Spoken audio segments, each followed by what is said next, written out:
George of the jungle, strong as he can be. How do you compete against a cash real estate offer if you're not paying cash? That's what we're going to be discussing in the creditjungle.com today. This is George Anderson. Thank you for coming in. And boy, we have got to say that we have a competitive buyer's market in Utah is a huge understatement. I mean, there are properties that are literally getting dozens of offers on the first day that it goes on the market. And what's been happening is that, a lot of these buyers who are first-time buyers, maybe getting down payment assistance, they need some help with closing costs. The bottom line is that they can offer as much as they want, but if the house doesn't appraise for as much as the sales price, if the home is listed for $300 and you have to offer $320, okay, if the appraisal comes in at say $305, the buyer has to come in with an extra $15,000 to make that up, because the lender is only going to lend on the lesser of the two values. So if you have the sales price here and the appraisal is here, then your down payment is based upon the lower of the two. Okay? If you offer $300 and the appraisal comes back at $350, it doesn't mean you don't have a down payment. Your down payment is still based on the lesser of the two. So when we're in a competitive market like this, we're going to talk about, just real briefly, the difference between an appraisal waiver and an appraisal contingency, because there's a difference on those offers the way that they're written. And what it boils down to, and I'm not here trying to teach real estate, but what I'm doing is explaining how this affects the loan, because this is a lending thing here that is going to come into play. And somebody who gets an appraisal waiver on a property means that their loan is so good, it's a conventional loan, because you're not going to get an appraisal waiver if you're doing an FHA loan, a VA loan, or a rural housing or USDA loan or Utah housing. Okay, so all of those loan programs are going to require an appraisal. It's required. Now, when you write the contract, you can write the contract to say that we're not going to make the appraisal a contingency.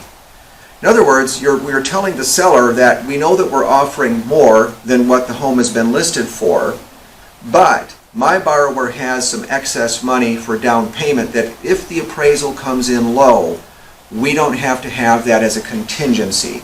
So an example here, and these numbers are going to look crazy, but probably the bottom end of the price range right now in Salt Lake is $300,000. So you've got a $300,000 property that you're going to offer, let's just say you're going to have to offer $315 to get your offer accepted. So you can write that offer for $315,000 and you would say that, yeah, we're still going to get an appraisal because my buyer is doing an FHA loan, but we're not going to make the value contingent upon hitting the sales price, because in a normal market, if that appraisal comes in low, then that opens up an opportunity to renegotiate the contract or try to figure out, can we meet somewhere in the middle? Most sellers are not willing to do that because they've got so many other offers that they'll just go and they'll take one of the backup offers. So what happens now, so here's our list price, here's our offer, and this is a contract offer here. If the appraisal comes in at $305,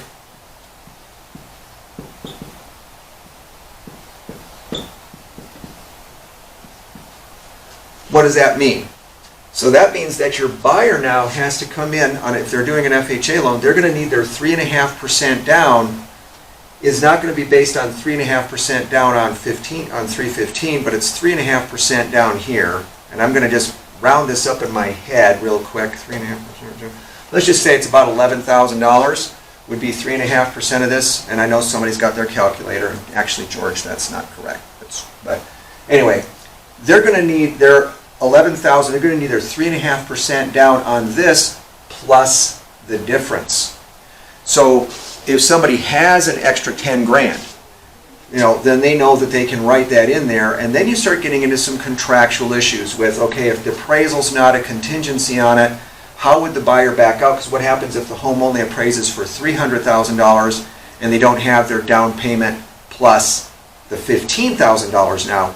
well, then there's some other things in the due diligence clauses and stuff like that. If you're working with a really good real estate agent, they will help you navigate through this so that you can protect your earnest money against an appraisal coming in low.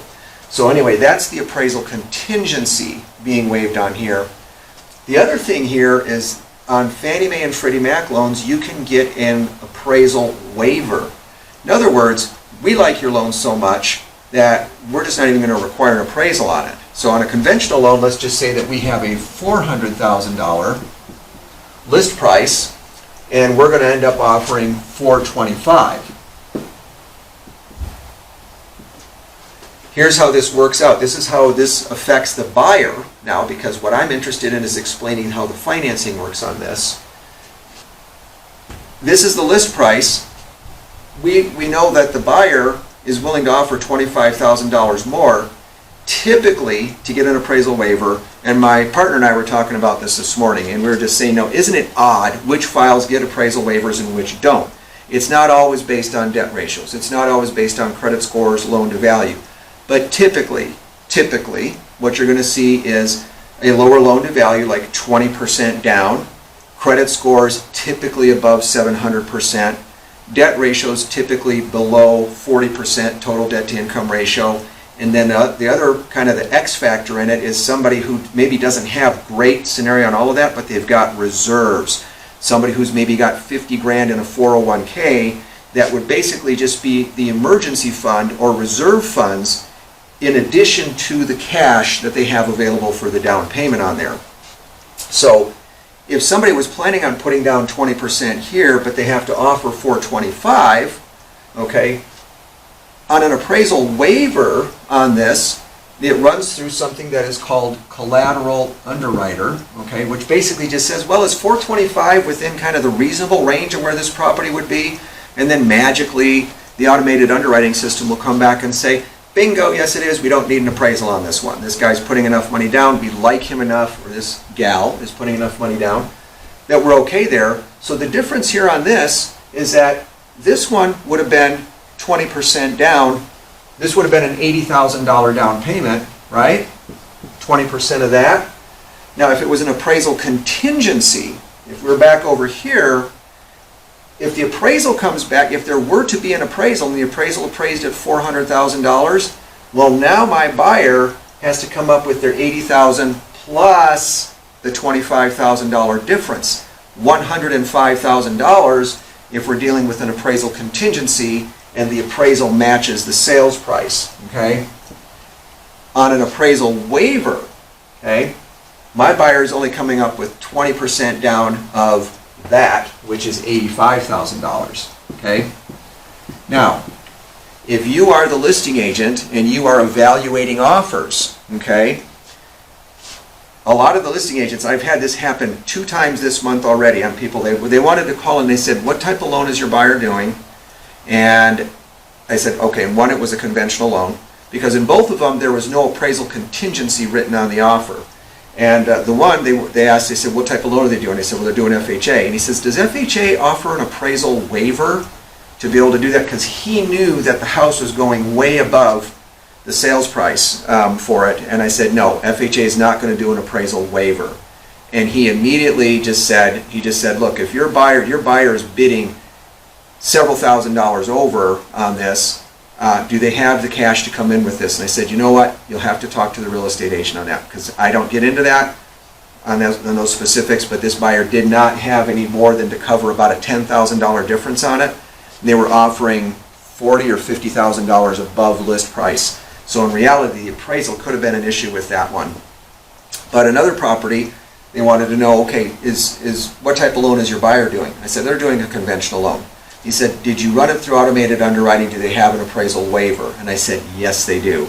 And that offer, even though it wasn't as much above the list price as this one was, it was slightly above, but because there was an appraisal waiver and the listing agent knew that, hey, we don't even have to have this thing appraised. We don't have to worry about comparable sales or anything else like that.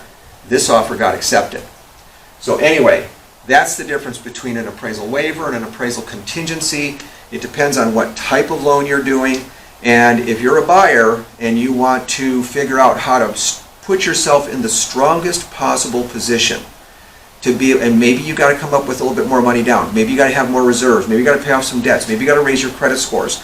You know, those are all things to be able to find out before you start looking at a home. This is why the pre-approval process right now is so critical for home buyers, because every home that comes on the market, there are multiple buyers looking at the house, and you need to put yourself in the strongest possible position to make sure that you can compete and that you can be able to do this. And so not everybody's going to get an appraisal waiver, but that doesn't mean that we can't work through some things over a period of a few weeks or maybe longer to get you in that position, because when you do decide to pull the trigger, you're going to be in a competitive market. So hopefully that was good information to you. Thanks for coming into the creditjungle.com today. This is George Anderson, and I appreciate the opportunity to answer your questions. Give me a call. I'd love to work with you. Have a great day.